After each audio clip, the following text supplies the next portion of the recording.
నమస్తే, welcome to SR news. నేను సంగీత. కౌలు రైతులకు కూడా ఈ సీజన్ నుండే రైతు భరోసా అమలు చేసేందుకు ప్రభుత్వం కసరత్తు చేస్తున్నట్లు తెలిసింది. దీనిపై కేబినెట్ సబ్ కమిటీలో చర్చించి నిర్ణయం తీసుకునే అవకాశం ఉంది. రైతులతో పాటు కౌలు రైతులకు కూడా ఎకరానికి ఏడాదికి 15,000 చొప్పున పెట్టుబడి సాయం అందిస్తామని కాంగ్రెస్ పార్టీ మేనిఫెస్టోలో పేర్కొంది. అయితే కౌలు రైతులను ఏ విధంగా గుర్తిస్తారనేది పెద్ద ప్రశ్నగా మారింది.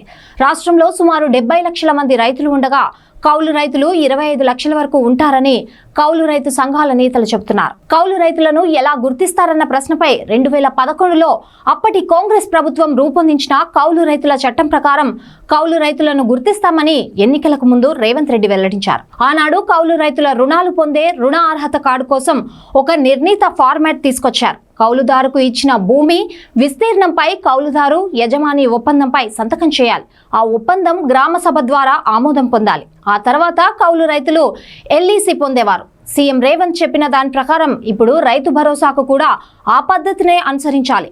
భూమికి కౌలుకు ఇచ్చే యజమాని కౌలుదారు ఒప్పందంపై సంతకం చేయాలి. ఆ ఒప్పందాన్ని గ్రామ సభ ఆమోదించాలి. ప్రస్తుతం చాలా మంది రైతులు నోటి మాట ద్వారా పరస్పర నమ్మకాల ప్రతిపాదికగా తమ భూములను కౌలుకు ఇస్తున్నారు. అయితే రైతు భరోసా కోసం కౌలుదారులు చట్ట ప్రకారంగా కౌలుకు తీసుకోవాల్సి ఉంటుంది. ఈ చట్టం ప్రకారం కౌలు రైతులకు అనేక హక్కులు సంక్రమిస్తాయి. కౌలు రైతు కోసం అసలు రైతులు పెట్టుబడి సాయాన్ని కోల్పోయేందుకు సిద్ధంగా ఉంటారా అనేది పెద్ద ప్రశ్న.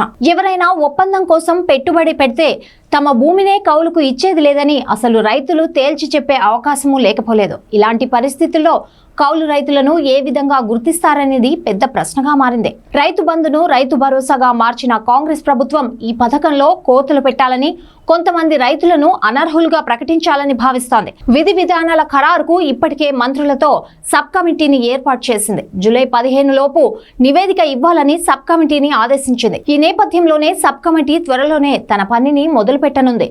పార్టీ ఇచ్చిన హామీ మేరకు కౌలు రైతులకు కూడా రైతు భరోసా ఇవ్వడంపై కేబినెట్ సబ్ కమిటీలో చర్చించనున్నట్టు సమాచారం. కౌలు రైతులకు ఎలా ఇవ్వాలి, వారికి ఇవ్వడం వల్ల అసలు రైతులకు ఏమైనా ఇబ్బంది కలుగుతుందా, అసలు కౌలు రైతులను ఏ విధంగా గుర్తించాలి వంటి అంశాలపై సబ్ కమిటీలో చర్చించనున్నారు.